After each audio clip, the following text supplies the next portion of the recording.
santriwan dan santriwati, termasuk jumluan dan jumluwati yang tidak bisa saya sebutkan satu persatu. Izinkan saya di sini membacakan salah satu karya ulama Banten, yakni Syekh Nawawi Tanara Al-Bantani dalam kitabnya Nihayatuz Zen. Mohon izin kepada para alimil ulama, para kesepuhan semuanya. A'udzu billahi minasyaitonir rajim. Bismillahirrahmanirrahim. Faslun fil jama'ati fis sholati. Utawi iki iku fasol ing dalem mertelakaken sakehi jamaah ing dalem salat. Wa hiya min khasaisi hadhil ummati. Utawi jamaah iku tetep saking sakehi kehususan ikilah umat. Fa inna awwala man shalla jama'atan minal bashari Rasulullah sallallahu alaihi wasallam. Mangke setuhune awal wong kang salat iya si wong kelawan jamaah saking golongan manusia iku Rasulullah sallallahu alaihi wasallam. Innama kanu yusalluna qabla dzalika furoda. Lan angin pastine ane iya manusia kabeh yusalluna iku salat iya manusia kabeh ing dalam sedurunge mengkono jamaah furoda hali mencil. Wa makna syar'iyyu rabtus salatil ma'mumi bi salatil imami. Utawi makna jamaah kang bangsa syar'i iku nyantelaken salate makmum kelawan salate imam. Walafduha yasluhu likulli minal imami wal ma'mumi. Utawi lafaz jamaah iku pantes iya lafaz kaduwe saben-saben suwiji saking imam lan makmum. Wa yuta'ayyanu li ahadihima bil qarinati. Lan den tentokaken iya lafaz kaduwe salah suwiji karone kelawan qarinah. Wahia afdalu minal infiradi bisab'in wa ishrina darajatan. Utawi jamaah iku luweh utama saking mencil kelawan 7 lan 20 jihad derajat. Wal hikmatu fiha anna sholata diyafatun wa ma'idata birrin. Utawi hikmah ing dalem jamaah iku setuhune salat iku suguh tamu lan rampadan kebecikan. Wal karimu la yadau ma'idatahu illa li jama'atin. Utawi wong kang banget lomane iku ngedokon iya si wong ing rampadane si wong angin kelawan berjamaah. Wa aqalluha fi ghairil jumu'ati imamun wa ma'mumun. Utawi luweh kedik-kedike jamaah ing dalem seliyane salat Jumat iku imam lan makmum. Salatul jama'ati fi ada'in maktubatin ghaira jumu'atin sunnatun muakkadatun indar rafi'i wal mawardi. Utawi salat jamaah ing dalem nekani sakehe kang den fardhuaken seliyane salat Jumat iku sunnah muakkad ing dalem mungguih imam Rafi'i lan imam Mawardi. Wal mu'tamaddu indan Nawawi wa ghairihi annaha fi ghairil jumu'ati fardu kifayatin.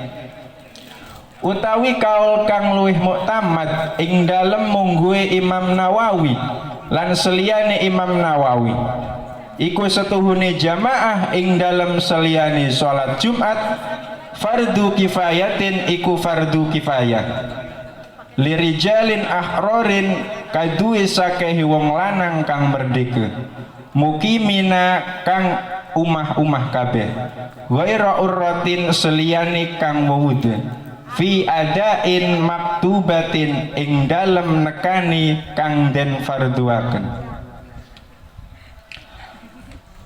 Baik, fasal ini menjelaskan tentang sholat berjamaah.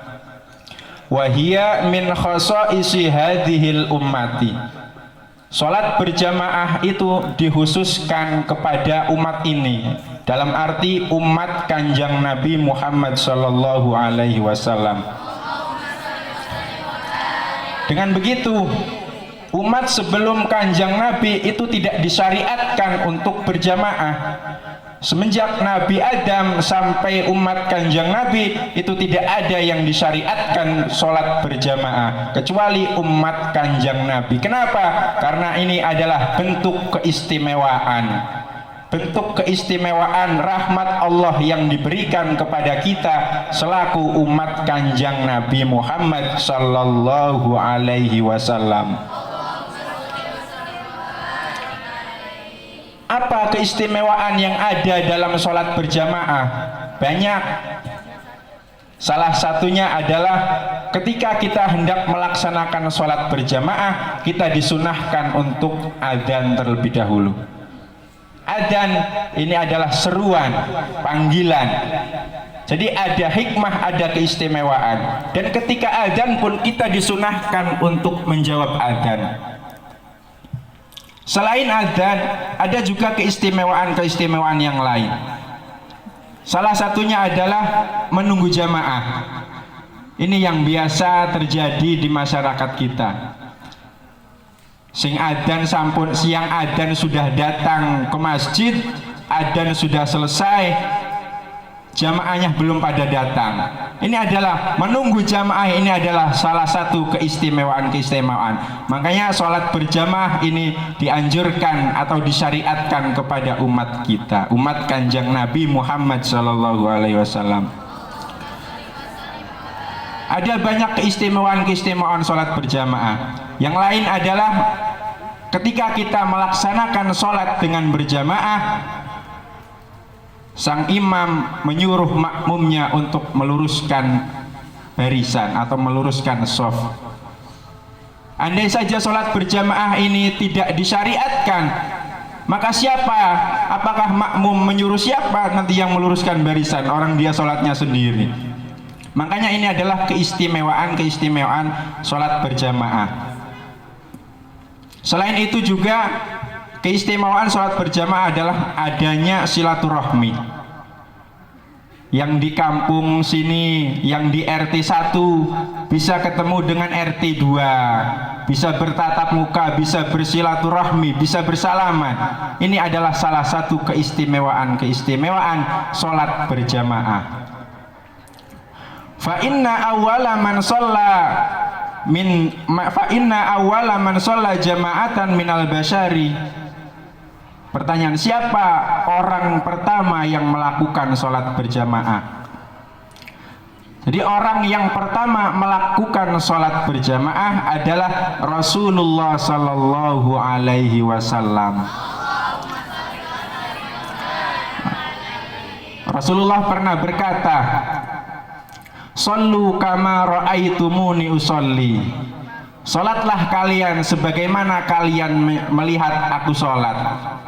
Kalau dipahami hadis ini, tidak mungkin Kanjeng Nabi mengucapkan seperti itu kalau Kanjeng Nabi salatnya tidak berjamaah. Shallu kama ra'aitumuni usolli. Salatlah kalian sebagaimana kalian melihat aku salat. Bagaimana sahabat bisa melihat Kanjeng Nabi sholat kalau Kanjeng Nabi sholatnya tidak berjamaah?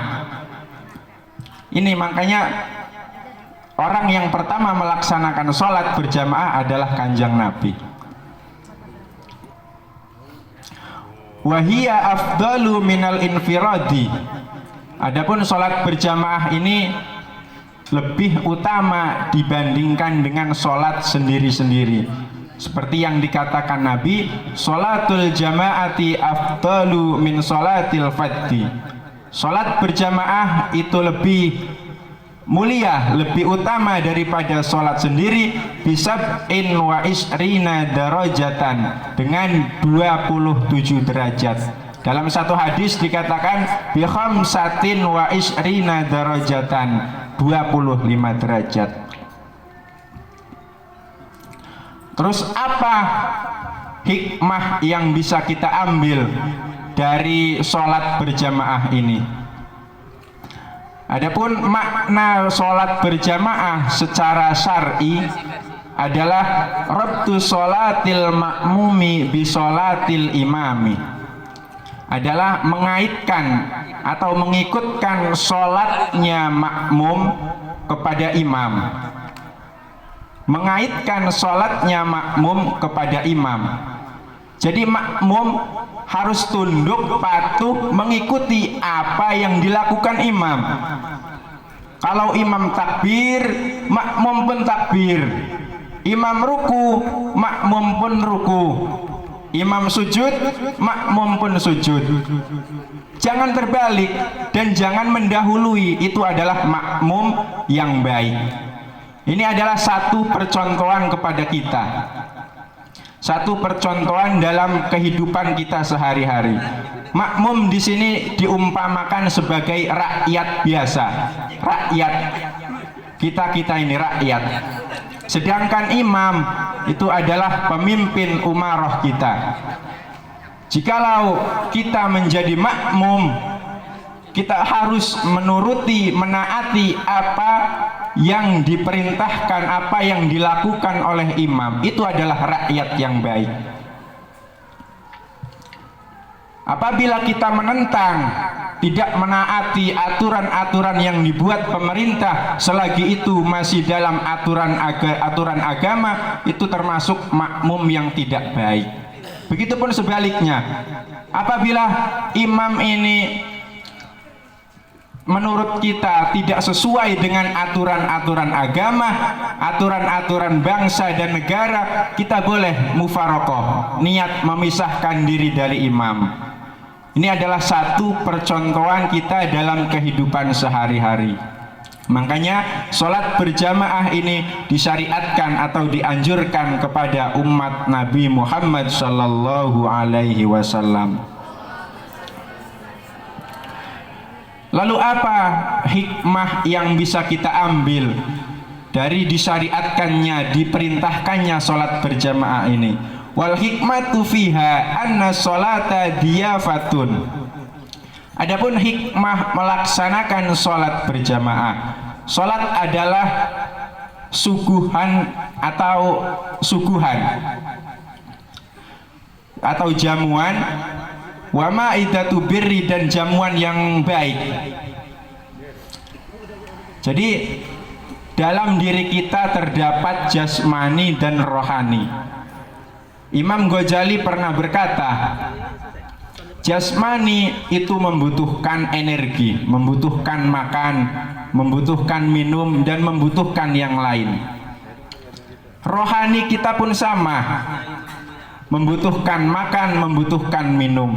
Apa minuman untuk atau makanan rohani kita? Ini adalah salah satu makanan dan minuman rohani kita adalah sholat berjamaah. Rohani kita pun butuh makan, seperti halnya badan kita ataupun badan kita. Jika badan kita tidak diberi makan, lama kelamaan badan kita menjadi lemah dan lama kelamaan akan mati. Begitupun rohani kita. Jika rohani kita tidak diberi asupan, tidak diberi nutrisi, tidak diberi makanan, lama kelamaan akan menjadi lemah. Setelah lemah, lama kelamaan akan menjadi mati. Oleh karena itu, marilah kita mengajak kepada semuanya untuk terus tetap melaksanakan sholat berjamaah. Wa aqalluha fi ghairil jum'ati imamun wa ma'mumun. Adapun bilangan sholat berjamaah paling sedikit itu adanya imam dan makmum selain sholat Jumat. Kenapa? Sebab sholat Jumat tidak sah apabila hanya dilakukan oleh imam dan makmum, karena jumlah jamaah dalam sholat Jumat itu termasuk syarat sahnya melaksanakan sholat Jumat. Adapun bilangan sholat Jumat itu adalah menurut madhab Imam Syafi'i itu 40 orang. Kemudian sholatul jama'ati fi ada'in maktubatin ghaira jum'atin sunnatun muakkadatun. Adapun sholat jamaah selain sholat Jumat itu hukumnya sunnah muakkad menurut Imam Nawawi dan Imam Rafi'i.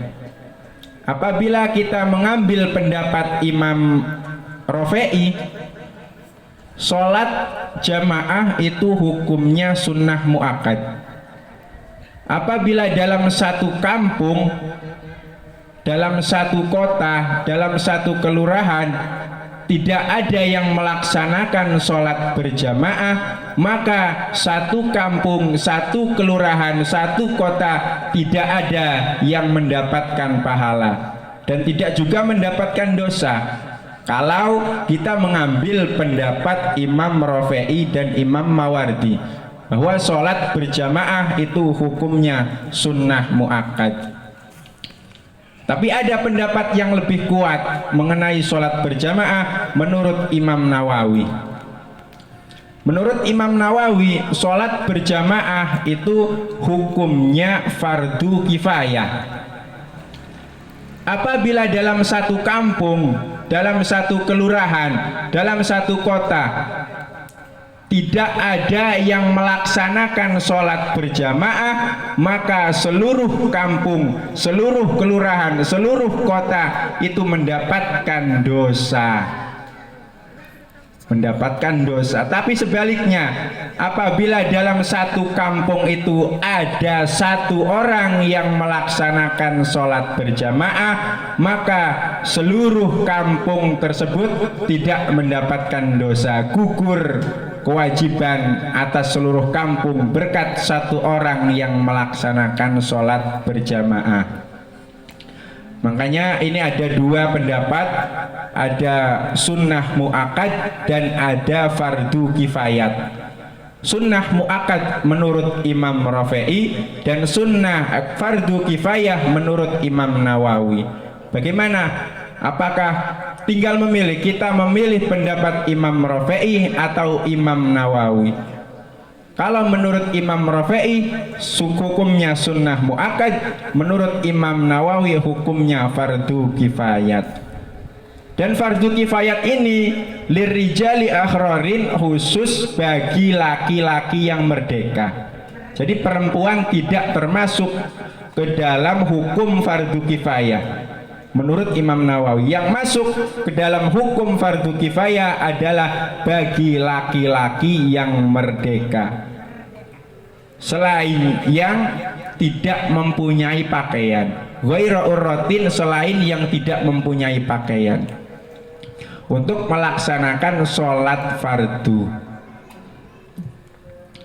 Makanya sholat fardu ini, sholat jamaah ini disyariatkan kepada umat Kanjeng Nabi Muhammad Sallallahu Alaihi Wasallam. Banyak hikmah, banyak keistimewaan yang ada pada sholat berjamaah ini. Mungkin itu saja yang dapat saya sampaikan. Kurang lebihnya saya mohon maaf apabila ada tutur kata, perkataan, sikap ataupun yang lainnya yang tidak berkenan di hati para hadirin semua, karena saya juga masih dalam proses belajar, masih santri di Pondok Pesantren Bani Soleh An-Nawawi Tegal Bunder. Insyaallah saya mohon maaf sekali lagi yang sebesar-besarnya apabila ada kesalahan. Kurang lebihnya mohon maaf. Wassalamualaikum warahmatullahi wabarakatuh. Terima kasih kepada